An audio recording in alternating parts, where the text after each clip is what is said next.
शफाफ इंतखाबात नहीं हुए और जो तवक्को की जा रही थी कि इंतखाबात के बाद इस्तेहकाम आएगा, वो इस्तेहकाम नज़र नहीं आ रहा। तो उस हवाले से हम भी समझते हैं कि मुल्क इस वक्त एक मुश्किल सूरत हाल से गुज़र रहा है और सियासी हालात भी दिन ब दिन पेचीदा हो रहे हैं।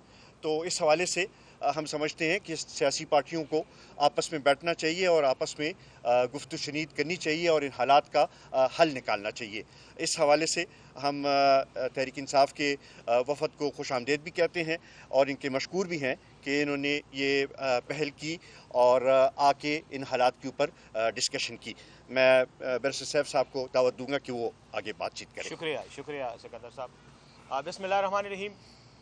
आज हम कौमी वतन पार्टी के सेक्रेटेरिएट आए वफद की शक्ल में। हमारे वफद की सरबराही असद कैसर साहब, साबिक स्पीकर कौमी असम्बली और नौ मंतखब MNA साथ थे। उनके अलावा मेरे साथ साहिबजादा सिबगतुल्लाह साहब हैं, अनवर ख़ान हैं, हमारे MNA हैं, बशीर ख़ान हैं, हमारे असम्बली के मेंबर हैं। ये सब नौ मंतखब मेंबरान हैं। शौकत यूसुफ ज़ई साहब हैं, आपके लिए एक जाना पहचाना नाम है।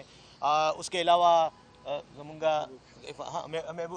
महबूब शाह साहब का ना, महबूब शाह साहब हैं, वो भी MNA हैं। तो ये हम बानी चेयरमैन तहरीक इंसाफ इमरान खान साहब की हिदायत पर आए। आपको पता है हमने मीडिया में इस बात का ऐलान भी किया है कि हमें चेयरमैन तहरीक इंसाफ की तरफ से ये हिदायत मिली हैं कि आप सियासी पार्टियों से रब्ता करें।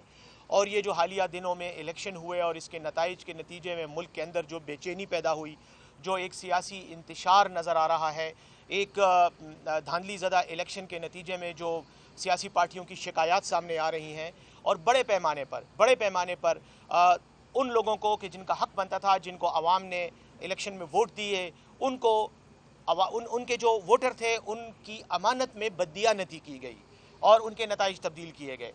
इसकी वजह से यकीनन वक्ती तौर पर तो शायद कुछ लोग बगले बजा रहे होंगे और खुश हो रहे होंगे कि उनको हुकूमत मिल गई है और वो हुकूमत बनाने के लिए जोड़ तोड़ भी कर रहे हैं। लेकिन अगर लॉन्ग टर्म में देखा जाए, तवील मुद्दती तनाजुर में इसका जायज़ा लिया जाए, तो ये कौम के लिए, मुल्क के लिए और पाकिस्तान में पार्लिमानी जमहूरियत के लिए एक बहुत बड़ा मसला है। क्योंकि इस तरह के जो वाक़यात होते हैं, इस तरह की जो हरकत होती हैं, उसके नताइज बाद में पूरी नस्लों को, आइंदा आने वाली नस्लों तक को भुगतने पड़ते हैं। तो हम ये चाहते हैं कि मुल्क में हम आहंगी हो, मुफाहिमत की फ़िज़ा हो। अब तक यकीनन सियासतदानों पर बहुत से इल्ज़ामात लगते रहे हैं, सियासी पार्टियों पर इल्ज़ामात लगे रहते हैं कि ये इक़्तिदार की भूखी हैं। लेकिन खान साहब की हिदायत पर हमने मरकज़ में अपोजिशन में बैठने का फ़ैसला किया, पंजाब में भी हमने अपोजिशन में बैठने का फ़ैसला किया, बावजूद इस हकीकत के कि अगर हमें हमारी जो वोट हमें मिले उस तनासब से अगर हमें सीटें मिलती और नताइज ना बदले जाते, तो आज हम शायद मरकज़ में भी 180 सीटों के साथ बैठे होते। क्योंकि फॉर्म 45 इस बात का सबूत है कि हमारे नुमाइंदे जीते थे, हमारे उम्मीदवार जीते थे, लेकिन फॉर्म 47 में उनका नतीजा तब्दील कर दिया गया। अब इस तनाज़ुर में जैसे आपने सुना है, आपको पता है कि जमीयत उलमा इस्लाम फजलुर रहमान साहब ने भी एहतजाज का ऐलान किया है। आज जुमात इस्लामी ने भी ऐलान किया था और उन्होंने आज एहतजाज किया भी है।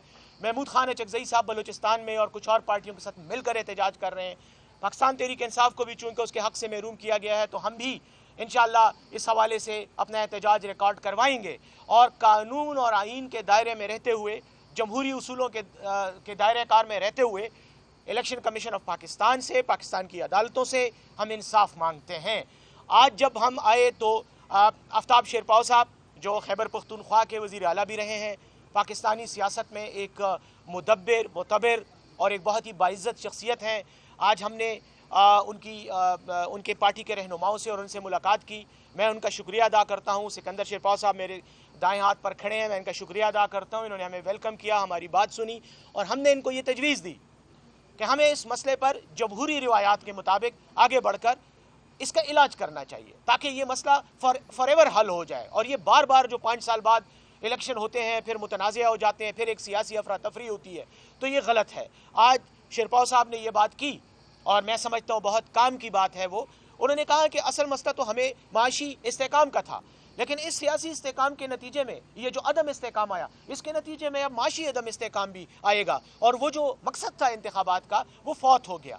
तो आज हमने इनको रिक्वेस्ट की कि हमारे साथ आप इस वन लाइन एजेंडे पे कि हमने एहतजाज करना है, اس پر آپ ہمارے ساتھ تعاون کریں. انہوں نے آج ہمیں بہت ویلکم بھی کیا اور شیرپاؤ صاحب نے یہ فرمایا کہ وہ اپنی کمیٹی سے بات کریں گے اور اس کے بعد اس سلسلے میں اپنے لاہ عمل کا اعلان کریں گے. اور بہت بہت شکریہ, آپ نے ہماری بات بہت صبر سے سنی. Thank you very much. بہت شکریہ. میرے خیال میں اس حد تک ہی رہنے دیں, کیونکہ اس سے آگے ہم بھی ابھی اپنی پارٹی سے ڈسکس کریں گے تو تبھی ایک لائحہ عمل سامنے لا سکیں گے. تو میرے خیال میں اتنی اگر رہنے دیں تو بہتر ہوگا. اس وقت کوئی اور بات قبل از وقت ہوگی, یہی بات ہے جو آپ کے سامنے کی گئی ہے.